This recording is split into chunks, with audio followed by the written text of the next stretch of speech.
Friends, welcome to கேபிஸ் cooking vlog. இன்றைக்கி Navaratri special day 4 ரெசிப்பியாக பால் பாயசம் ரொம்பவும் ஈஸியாக டக்குன்னு எப்படி செய்கிறதுன்னு பார்க்கலாம் வாங்க. பால் பாயசத்துக்கு தேவையான ஜவ்வரிசியை ஒரு சின்ன டம்ளரில் மெஷர் பண்ணி எடுத்து வச்சிடலாம்.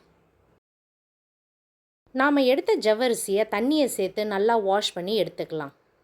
இப்போது வாஷ் பண்ணியிருக்க ஜவ்வரிசியில் தேவையான தண்ணியை சேர்த்து வேக வைக்கலாம்.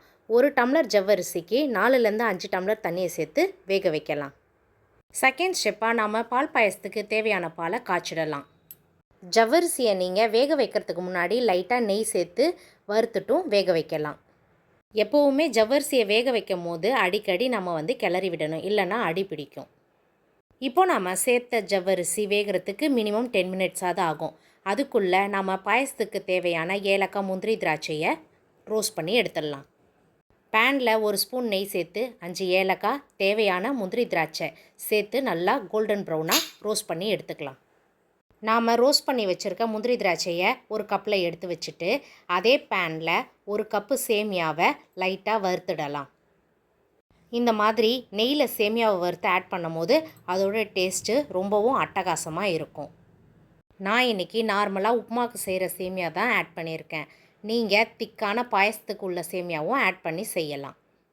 இந்த மாதிரி பாயசத்தை செஞ்சு கொடுங்க, வீட்டில் உள்ள எல்லாருமே விரும்பி சாப்பிடுவாங்க. இந்த மாதிரி நாம் சின்ன சின்ன டிப்ஸை ஃபாலோ பண்ணால் பாயசம் நல்லா க்ரீமியாக சூப்பராக வரும். இப்போது ஜவ்வரிசி நல்லா கண்ணாடி பதத்தில் வெந்திருக்கு. அந்த வெந்த ஜவ்வரிசியில் சேமியாவை சேர்த்து ஒரு 2 நிமிஷம் வேக வச்சிடலாம்.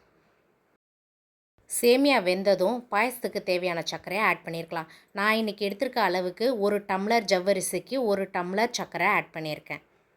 ஃபைனலாக நம்ம ப்ரிப்பேர் பண்ண பாயசத்தில் ஏலக்காய், பால், முந்திரி, திராட்சைன்னு 1 by 1 ஆட் பண்ணி நல்லா மிக்ஸ் பண்ணிடலாம். ஒரு 10 to 15 மினிட்ஸ்லேயே நாம் சூப்பரான பால் பாயசம் ரெடி பண்ணிடலாம்.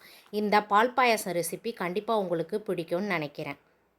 இந்த மாதிரி ஈஸியான ரெசிபீஸ்க்கு மறக்காமல் நம்ம கேபிஎஸ் குக்கிங் vlog-ஐ சப்ஸ்கிரைப் பண்ணி சப்போர்ட் பண்ணுங்கள். நெக்ஸ்ட்டு டே 5ல் சூப்பரான சுண்டல் வெரைட்டி பார்க்கலாம். தேங்க்யூ ஆல், பாய்.